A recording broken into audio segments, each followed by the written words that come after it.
We're in Stuart, Florida, and this time I have Captain Jamie with me and my good friends, Captain George Labonte. Yes, sir. George is kind of a local legend here, and I love fishing with them. I love fishing with both these guys, so I'm excited for the day. We're going to have a lot of fun. Get a little bigger boat today. We're going to run offshore. I don't know what we're going to get into, but it'll be something a little different than we're used to. So stay tuned. Next episode of Guys Tales coming right up.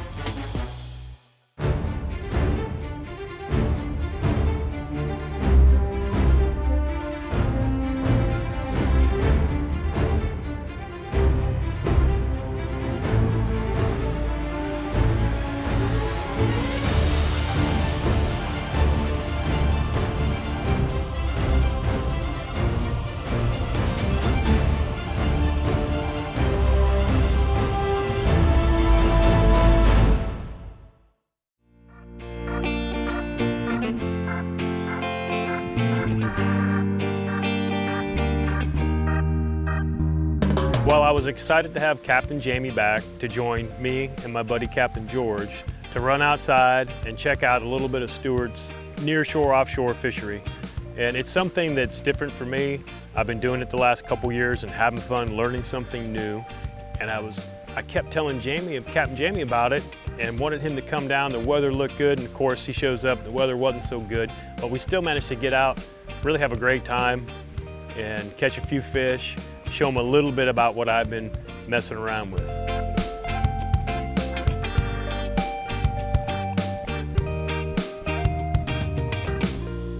Okay, so I had some baits penned up, and maybe 1.5 dozen or so made it. We're using sardines, but we're gonna go grab a few from a buddy of mine down in the pocket. And the pocket is the Manatee Pocket, and that's home to a big chunk of our sport fishing fleet, and there's a lot of bait guys there. So these guys, commercially sell bait, and I talked to him this morning. He has some more sardines for us, so we'll grab them and get going. I know we have a lot of weather around, so we don't want to waste a whole lot of time. So let's just grab those baits and go. I already see some rain on the horizon. Yes, sir. So the sooner we can get out there and get going, let's go.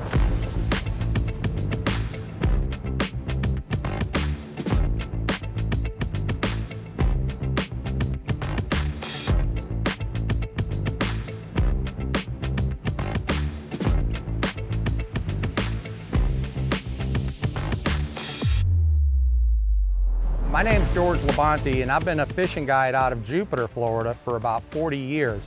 Ed and I are really good friends. We've met just through the industry, and we've become better friends just through being able to get together and fish with one another for fun.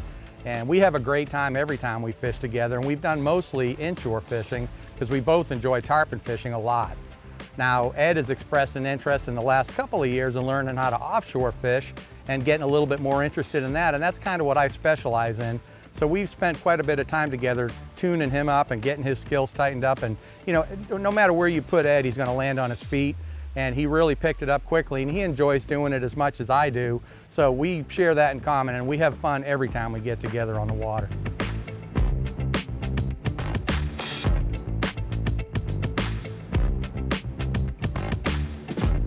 Summertime pattern, huh? Well, it's kind of early for these showers to be showing up. They're coming from the east today, so we're gonna have to be dodging them and watching them. But it's early, right, George, you're saying? So there's not a lot of energy in them yet. We don't have to worry so much about thunderstorms and lightning. This seems pretty docile. We're getting a nice break from the sun. We are getting a nice break for from sure. the sun. It's been hot. You're finding the silver lining for the cloud. I mean, we're met with a lot of challenges here today, fishing-wise, but I liked your attitude, man. That's a good way to look at it. Gotcha. So we're out here about what, 3-4 miles? Oh, we're probably about 6 miles off. 6 miles, Joe, accurate, off the beach of Jensen. And what are we looking for out here? Obviously, we're in 190 foot of water. Yeah, well, what we're dealing with here today, Jamie, is that there's a lot of cold water upwellings that we've been having, and that cold water is not ideal for what we're trying to do. And we're heading east, looking for some warmer water. And we've already gone through a series of rips, and each one of these edges, the water's looked a little bit nicer. And warmer. I believe, and warmer. And I believe the one that we're coming up on here is going to be the one to get us out of that green water. And you can even actually see on the fish finder, there's a thermocline right here. So what's that ideal temperature that we're looking for? You know, the temperature is less relevant than the actual condition there. There's a real cold water band that's down there that's gonna, I mean, those fish don't want to inhabit that area. And we're just trying to find a place where the temperature is stable throughout. Where we get to this edge, that thermocline might actually help us out. Where it peters out, that creates like a delineation between the good and the bad, and that could stack some fish up. If we're lucky, we land on the X here and drift down here and we get some bites right away. But this condition right here looks like it's ideal. Yeah, so we have a visible rip in front of us. Oh yeah, absolutely. So we'll see what happens there, and hopefully, like you said, we'll put one on the boat. So you can see here the thermocline, we just went over an edge and the thermocline started to peter out right there. And if you look, it's right when we crossed that rip. It's starting to just trickle out, and now no cold water here. This is an ideal place to set up. What did the temperature come up to here? 80, so it was 79 on the beach. It was 82 at that last rip. It's right. almost 84. 85 here. Exactly. So that's cool. Let's Good get some spot. baits in the water. Spot to start. Bite, that's a bite. Sailfish. There you go. There you have it. Stewart's finest. It's what everybody comes here for.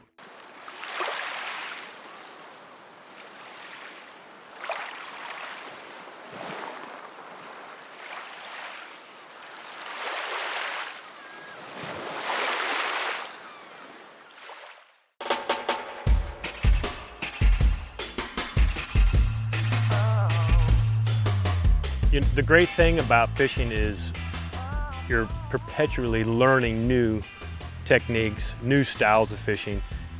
You're never going to learn it all.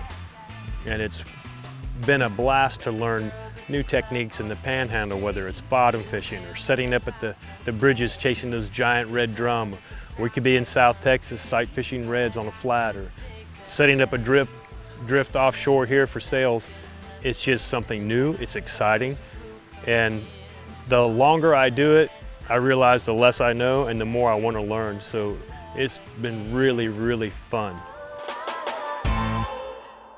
Okay, so I have some new reels we're trying out. Today's the first day. These Speedmaster 16s. I have them with about 200 yards of 50-pound braid. Then I have 30-pound mono on top of that. And then on that, we're doing about 30 feet, George? You like about 30 feet of 40-pound. I have Suffix leader here. This is just monofilament. And we're going to do a short piece of wire on that. So George, just a quick refresher, because I've been hardcore tarpon fishing for the last 2 months. Oh, I feel so bad for you. Three months. Yeah. Give me the rundown again so I don't mess it up. What's our protocol when that rod goes off? You know, I remember not to go, what did you call, sunset? I did that on your boat one time. Yeah. Which was memorable. It can be. And sometimes that's necessary. I thought you shoved it all the way forward. There's probably a time where that's appropriate, but it's typically not the case. You know, there's a couple of different ways that the fish here will bite, and this applies worldwide.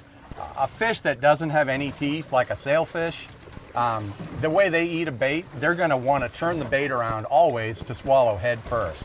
So for them to grab the bait, they've got to get it and kill the bait in their mouth before they feel confident enough to let go of it and start juggling the thing around to where it's facing down the hatch. So they need a second.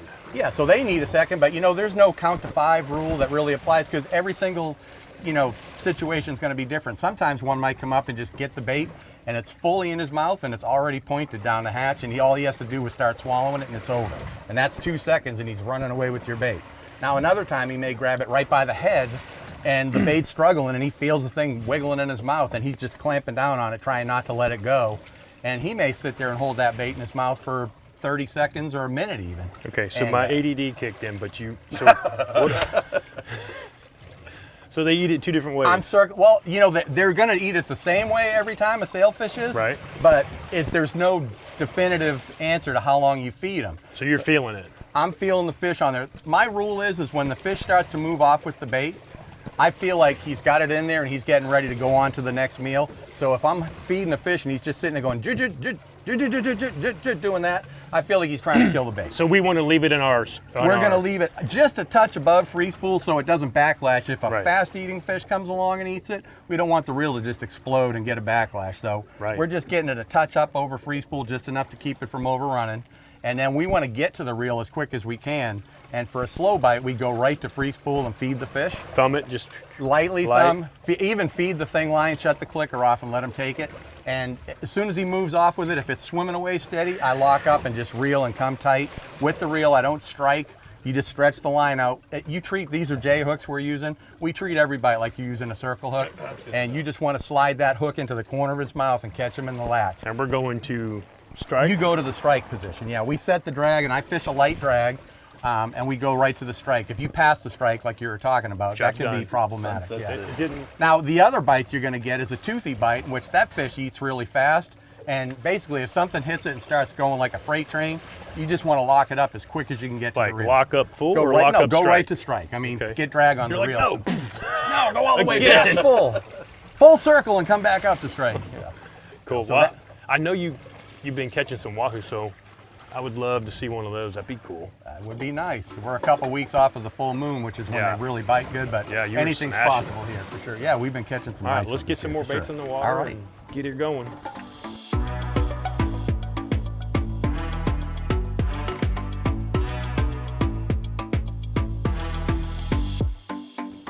Sometimes you got to check this and make sure he ain't coming to you. Yeah, there's something on there. It's a little cuda. Rascal. Barracuda. All right, Bear. Look right in the lip. That's a stretch. Here we go. The de-hooker tool. Save the hook. Save your hand. Yeah.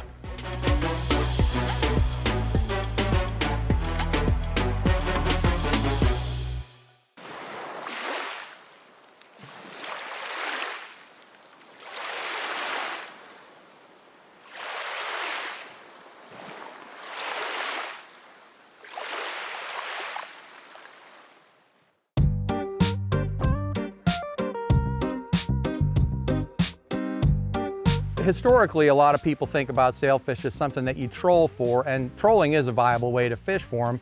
But where we fish, we're in such close proximity to the Gulf Stream, where the current is pushing along at 2 to 3 to sometimes 5 or even 6 miles an hour, and that enables you to cover a lot of water. So it's more feasible for us to go out there as a charter boat and run off, shut the motor off, and then drift and cover a lot of water without the need to pull dead baits behind the boat and run, basically burn gas all day. So we typically go set up somewhere on the south end of where we expect the fish to be and start a drift, and we'll drift to the north until we get a bite.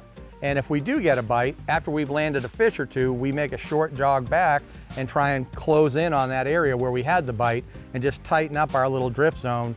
And when we do that, we often get one bite after another, and pretty soon you know it, you're stacking up a bunch of fish and you put a really nice day together. Bite, that's a bite. All the way to free spool, man. Get that. Lock him up, lock him up. Sailfish. There you go. There he goes. Yeah. Good job. Look at man. you go, man. You're a stud. Oh! Man, that fish is going crazy. Yeah, he is. Woo! Nice, Ed. That is Wow. awesome. He's moving out. No, hey, easy on the thunder thumbs there, killer. Tell me if I'm going too fast, Ed. You gotta give me some neutral right there. Okay, we're in neutral. He's coming back at you. Yeah. Well, we're gaining. Kinda. Okay, here comes the leader right here. Yep. All right, here he is, Ed. Whoa. What? What a fish. Oh my gosh, awesome. You notice this is one of the shorter leaders here we've cut back, Yeah. and this is a perfect example of why we like to fish a little bit longer wind on. Just trying to go after this last little bit of leader is the hardest part of the battle. Right here, George. All right, there he is. Oop. Bring me that rod down here. Come on, fella. All right, that's a beautiful fish. Hooked right in the corner of the mouth. Beautiful, guys. Yeah. Sailfish in the rain. Yep. Look at this guy. Well, there you have it. Stewart's finest. It's what everybody comes here for. Man, I tie good knots. Look at that hook right there in the corner of his mouth. How about those scissors? Are they around? Are your pliers, Ed? Yeah, there you go. There he goes. It popped. All right. Woo! Yes, sir. Nicely done. That was awesome. Right in time for the squall. All right. Well, I know where we're going to set up to reload. Yeah. We'll let this rain pass and do it again. Yeah, man, I listen, see. this is a perfect example of trying to overcome all the adversity we've had here between the rain, thunder and lightning, cold water, green water. Yeah. I mean, just sticking to it and looking for better conditions, and eventually it paid off. That's fishing. Exactly. You know.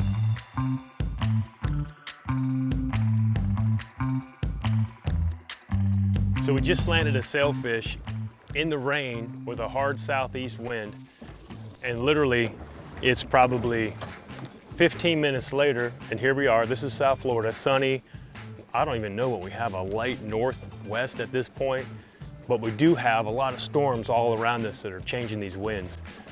So when we went to reset our drift, the boat was basically just going straight. We had both lines behind the motor. It just wasn't going to work.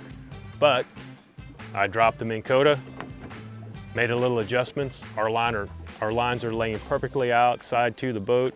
We have a good drift going, and this gives me the ability to adjust my boat whatever conditions I run into. You wouldn't really think about using a trolling motor when you're sail fishing, but I do, and we do it often. So, just another tool, Minn Kota instinct.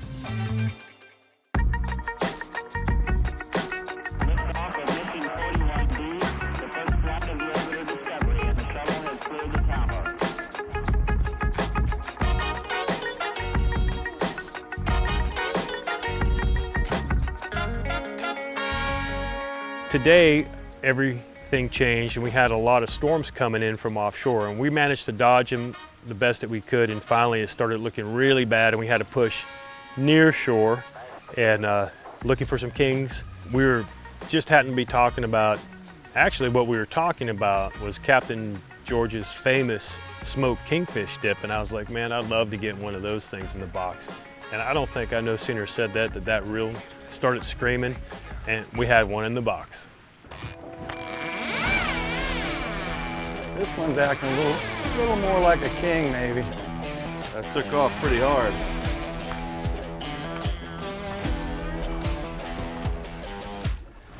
It's a king. Now, you know, we've been catch and release, and our intentions are to catch and release all these sailfish. But, you know, we have a kingfish right here. Captain Ed's been talking about a fish fry, so if we're so lucky to get this guy in, we are gonna put this one in the box. Got some spirit to him, huh? He does.